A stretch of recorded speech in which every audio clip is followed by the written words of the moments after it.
Ainsi, notre Dieu est un Dieu de saison. Parfois, lorsque vous priez et que vous demandez plusieurs choses à Dieu, nous sommes le plus souvent découragés parce que nous ne savons pas comment Dieu répond à la prière. La réponse à votre prière est encapsulée dans une certaine saison. Et tant que cette saison ne s'ouvre pas, vous ne verrez pas la manifestation des choses pour lesquelles vous avez prié. Avant de continuer cette vidéo, nous voulons vous dire merci de regarder nos vidéos. Si vous souhaitez soutenir cette œuvre, vous pouvez écrire au numéro qui s'affiche à l'écran. Et également, vous souvenir que nous avons notre librairie chrétienne où nous avons écrit plusieurs documents déjà aujourd'hui, parmi lesquels les généraux de Dieu. Donc, le lien dans la description de cette vidéo, ou bien écrire au numéro qui s'affiche à l'écran. Même si, dans votre esprit, lorsque vous avez prié, vous avez reçu le signe de la paix, ce qui suggérait que le problème que vous aviez apporté devant Dieu avait été réglé. Mais en termes de manifestation, la manifestation de cette prière viendra lorsque s'ouvrira la saison dans laquelle Dieu a alloué cette réalisation. Mais mon cours d'aujourd'hui, le sujet de notre cours d'aujourd'hui, est de nous montrer les signes qui sont parsemés à travers le royaume de l'esprit, qu'un sentinelle doit nécessairement décoder. Parce que chaque fois que vous passez des moments à communier avec Dieu, les choses bougent dans le royaume spirituel. Et nous avons établi hier que, avant que Dieu ne fasse quoi que ce soit, ce qu'il fait, c'est qu'il manifeste un signe. Et des gens comme Élie, qui étaient formés à l'interprétation des signes spirituels, pouvaient dire « J'entends le bruit d'une abondance de pluie ». L'homme à qui il parlait n'entendait rien. Mais ce signe était fourni dans le royaume spirituel. Et Élie avait la capacité non seulement de recevoir le signe, mais aussi de l'interpréter avec précision. Nous allons donc suivre un cours ce soir sur la façon d'interpréter les signes spirituels. Et ces signes contiennent des informations que Dieu veut nous transmettre afin que nous puissions orienter efficacement la portée de notre guerre spirituelle. Si vous êtes toujours avec moi, dites Amen. Je sais que vous n'êtes pas avec moi, mais parce que vous n'êtes pas avec moi, nous allons aller dans le livre de Matthieu, chapitre 16, pour établir encore la question concernant le signe spirituel. Si vous êtes une sentinelle, vous devez être capable de lire les signes avec précision. Il y a plusieurs signes que Dieu donnera et qui font la différence entre la vie et la mort. Vous pourriez être en train de voyager vers un endroit et Dieu fournit alors un signe à votre esprit. Et lorsque le signe est fourni à votre esprit, c'est une impression que vous pouvez avoir tendance à mépriser. Vous n'êtes pas avec moi, écoutez-moi à nouveau. Lorsque Dieu fournit un signe dans l'esprit, c'est une impression que vous pouvez mépriser facilement, parce qu'elle n'est pas dominatrice. Elle est juste indicative. Et nous avons dit hier que les signes spirituels ne pointent pas vers eux-mêmes, tout comme un panneau de signalisation ne pointe pas vers lui-même. Il pointe vers une certaine direction. Donc, cette impression qui vient sur votre esprit n'attire pas votre attention sur elle-même, mais il y a quelque chose vers quoi elle attire votre attention. Et aussi infime que ce signe puisse paraître, il peut être la différence entre la vie et la mort. Et si vous n'avez pas la capacité de le lire, vous risquez de devenir une victime. J'ai confiance en Dieu que, après ce cours, nous serons capables d'interpréter avec précision les impressions que le Saint-Esprit laisse sur notre cœur. Je parle de communication non cognitive que l'Esprit de Dieu met à disposition pour nous introduire dans les possibilités de l'intelligence spirituelle. Nous allons regarder tous les détails et vérifier toutes les métaphores et tous les mots qui sont connectés à cette affaire. Nous espérons y accéder et les interpréter en conséquence. Les pharisiens, au chapitre 16, verset 1 de Matthieu, vinrent aussi avec les Sadducéens et, pour l'éprouver, lui demandèrent de leur faire voir un signe venant du ciel. Il leur répondit, « Quand le soir vient, vous dites, il fera beau temps, car le ciel est rouge. Et le matin, il y aura de la tempête aujourd'hui, car le ciel est rouge et sombre. » Hypocrite. C'était son reproche. Vous savez discerner l'aspect du ciel, et vous ne pouvez discerner les signes des temps. Si vous avez pu faire des recherches, et quand vous voyez les nuages s'accumuler, parce que la pluie ne commence pas simplement à tomber, il y a des signes qui suggèrent le fait qu'il va y avoir une averse. Les choses spirituelles n'arrivent pas par hasard. Si quelqu'un est sur le point de mourir, il y a des signes qui suggèrent le fait qu'un malheur est sur le point de se manifester. Et une partie des compétences d'une sentinelle est de pouvoir interpréter ces signes. Certains d'entre eux sont des signes interprétables dans le naturel, d'autres sont des signes maintenus dans l'esprit. Et Jésus dit que le même niveau d'intelligence qui est nécessaire pour être capable de discerner l'aspect du ciel, ni une plus grande intelligence, ni une plus grande perspicacité et perception est nécessaire pour que nous soyons capables de discerner les signes des temps. Cela signifie que lorsque les saisons spirituelles s'ouvrent, « Oh, vous n'êtes pas avec moi. Oh mon Dieu, le Seigneur nous aidera. » Vous souvenez-vous encore que la Bible dit que pour chaque événement sur la face de la terre, il y a un temps. Donc notre Dieu est un Dieu de saison. Parfois, lorsque vous priez et que vous demandez certaines choses à Dieu, la plupart du temps, nous sommes découragés parce que nous ne savons pas comment Dieu répond à la prière. La réponse à votre prière est encapsulée dans une certaine saison et tant que cette saison ne s'ouvre pas, vous ne verrez pas la manifestation des choses pour lesquelles vous avez prié. Même si, dans votre esprit, lorsque vous avez prié, vous avez reçu le signe de la paix, ce qui suggérait que le problème que vous aviez apporté devant Dieu avait été réglé. Ce que j'ai enseigné aujourd'hui est très organique, un peu technique, mais ce que je dis en substance est simple. Les détails techniques sont dus à la façon dont cela est présenté dans les Écritures. Mais au bout du compte, vous comprendrez la chose organique que j'essaye d'enseigner et alors vous serez capable de comprendre le langage de l'esprit dans votre membrane intérieure, même dans le creuset de votre cœur. Si vous êtes toujours avec moi, dites Amen. Très bien, avant de commencer le cours, je vais devoir vous montrer une métaphore. Cette métaphore nous donne un aperçu des rouages internes du Saint-Esprit sur votre cœur alors qu'il travaille à s'assurer que les yeux de notre intelligence soient éclairés sur les questions spirituelles. Pouvons-nous lire Exode, chapitre numéro 28, verset numéro 30. Exode, chapitre numéro 28, verset numéro 30. Si vous l'avez avec moi, dites Amen. Tu joindras au pectoral du jugement l'Urim et le Thummim, et ils seront sur le cœur d'Aaron lorsqu'il se présentera devant l'Éternel. Ainsi, Aaron portera constamment le jugement des enfants d'Israël sur son cœur devant l'Éternel. Chaque aspect de la tenue du prêtre, chaque pièce de son vêtement est une métaphore qui pointe vers des réalités qui sont saisies dans le creuset du Nouveau Testament. Et donc, quand nous étudions ces éléments dans l'Ancien Testament, nous devons faire confiance au Saint-Esprit pour nous donner un aperçu de leur signification concernant notre vie en tant que chrétiens et comment le Saint-Esprit travaille à nous donner l'illumination et la compréhension des choses spirituelles. Cette écriture dit qu'une partie des éléments sur le pectoral d'Aaron, le grand prêtre, qui le rend compétent pour articuler et discerner la pensée de Dieu lorsqu'il officie devant le Seigneur, est l'Urim et le Thummim. S'il vous plaît, aidez-moi à dire à votre voisin Urim et Thummim. L'Urim et le Thummim sont en fait deux pierres précieuses. L'une est de couleur blanchâtre et l'autre est de couleur noirâtre. Êtes-vous là ou n'êtes-vous pas là? Maintenant, voyez, quand le grand prêtre entre dans le Saint des Saints, je sais que vous êtes conscient que si vous êtes à l'extérieur du temple, là où se trouve la cuve, votre source de lumière est la lumière du soleil. Si vous vous déplacez dans le lieu saint, là où se trouve la table des pains de proposition, là où se trouvent les 7 chandeliers d'or, votre source de lumière est la lumière des chandelles.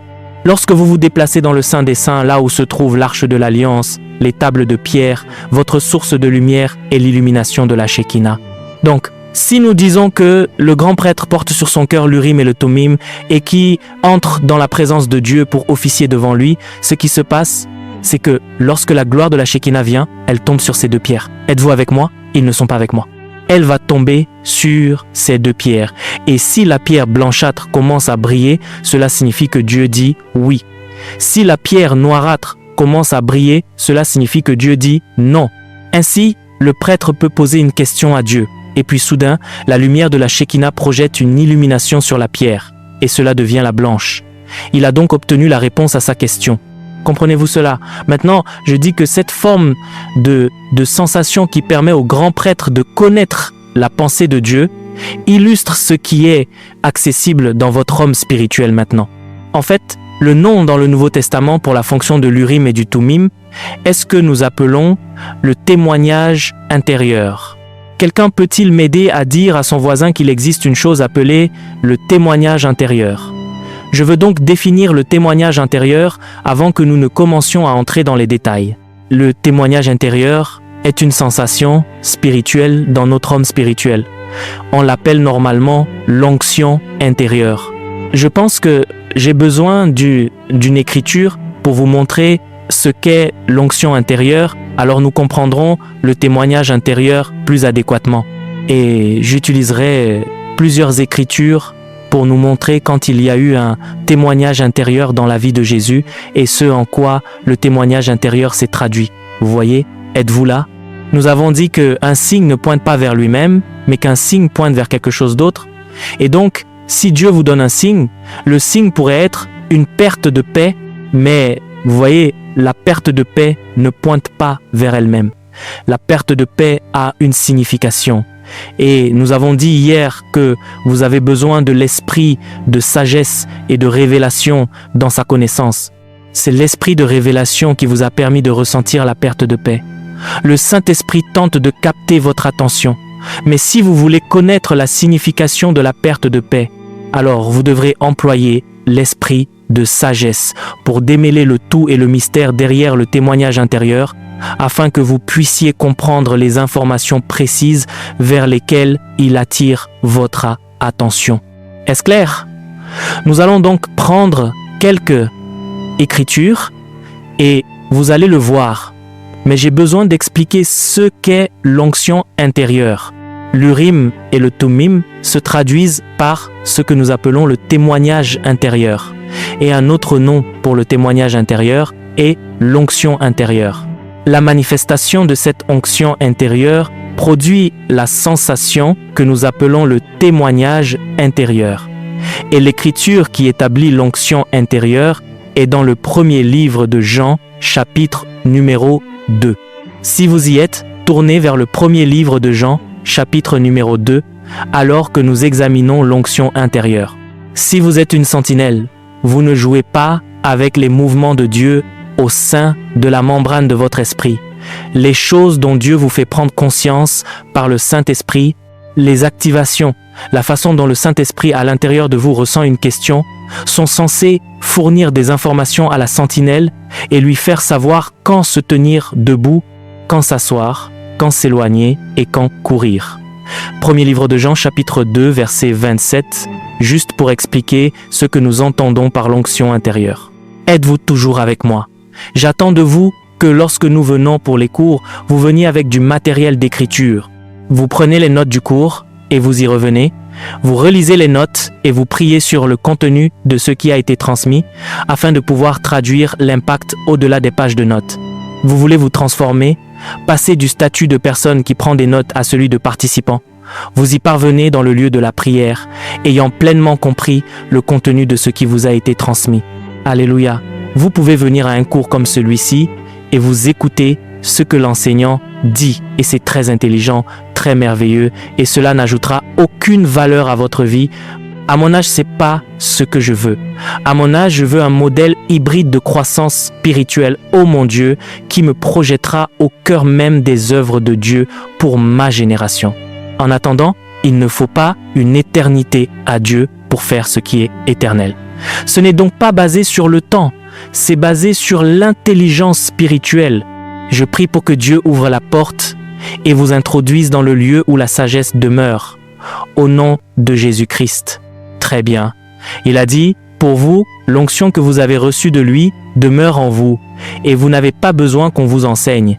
Mais comme son onction vous enseigne toutes choses, et qu'elle est véritable et qu'elle n'est point un mensonge, demeurez en lui selon les enseignements qu'elle vous a donnés. C'est une écriture très riche. L'écriture parle ici d'un système éducatif par lequel Dieu demeure en vous par son esprit. Et lorsque Dieu demeure en vous par son esprit, Dieu veut commencer à vous enseigner une connaissance supérieure et des informations supérieures. Il devrait y avoir des preuves que vous êtes en alliance avec un Dieu qui en sait plus que vous-même.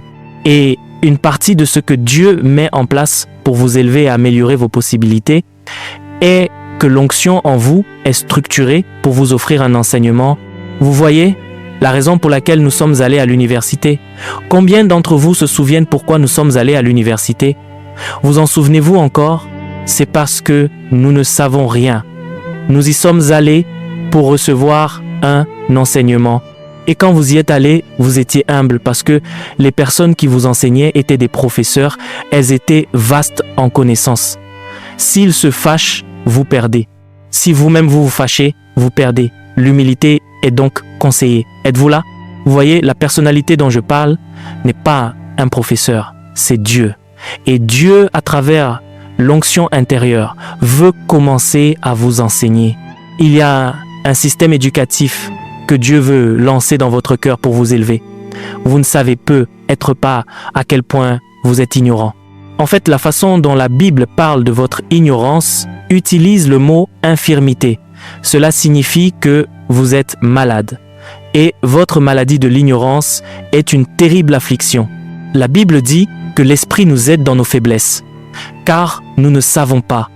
La première infirmité mentionnée ici est un état de manque de connaissance, et c'est une maladie pour laquelle nous avons désespérément besoin que le Saint-Esprit nous délivre.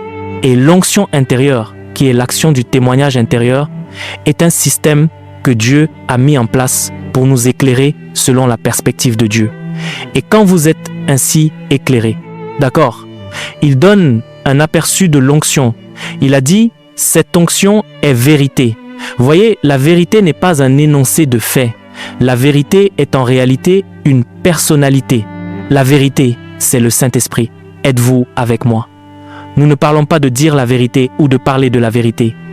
Nous parlons d'écouter la vérité elle-même. Et tout cela est possible dans le cadre des acquis de l'onction qui est domicilié en vous.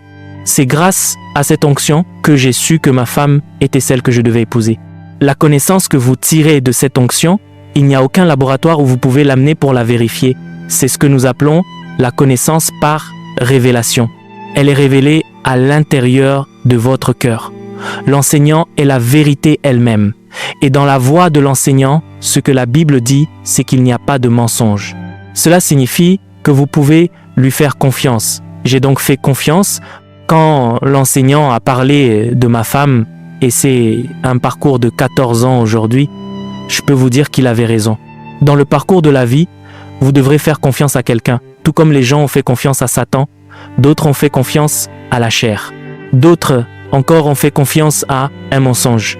Tout comme quelqu'un me parlait aujourd'hui et me disait que un de ses employés est allé voir la personne qui lui avait donné un contrat et il leur a dit que son patron avait trop de travail, que les personnes qui lui avaient donné le contrat devaient envisager de le mettre lui en charge de ce projet parce que son patron avait trop de travail. Et il a ainsi réussi à obtenir le contrat de son patron. Vous savez pourquoi? Aucun homme ne devient jamais grand par la manipulation. Cela peut sembler donner l'impression que vous progressez aujourd'hui, mais tout progrès que vous faites sur la base de la manipulation est une tromperie qui garantit que vous serez pleinement pris au piège. Si vous voulez progresser dans la vie, alors vous devez être en alliance avec celui qui est la vérité, car il n'y a pas de mensonge en lui. Si vous voulez construire un avenir qui sera transgénérationnel, de sorte que, lorsque vous aurez quitté la scène, à l'époque des personnes que vous aurez laissées derrière vous, l'élan de ce que votre vie a créé jaillira comme des fleuves aux 7 courants, et les gens se demanderont quelle en est la source. C'est une alliance qui a été établie sur la justice. La Bible dit que ton trône, c'est à dire le trône de Dieu est pour toujours et à jamais. Pourquoi? Parce que le sceptre de son règne est un sceptre de justice. Son trône a de la longévité, parce que ce sont les principes de justice qui sont utilisés pour le construire. Tout ce qui contient de la tromperie, de la manipulation, du mensonge ne régnera que temporairement. Êtes-vous là? Mais le témoignage qui vient par le Saint-Esprit, la Bible appelle la vérité, il est dit qu'il n'y a point de mensonge en lui, parce qu'il est entièrement vérité. Il dit que vous pouvez demeurer en lui. Vous pouvez lui faire confiance. Vous pouvez faire confiance à son témoignage. Vous pouvez faire confiance à son attestation. Et toute cette éducation se déroule dans l'intimité de votre cœur. C'est le creuset que Dieu a créé pour vous éduquer par le témoignage de Dieu. Si vous êtes toujours avec moi, dites Amen.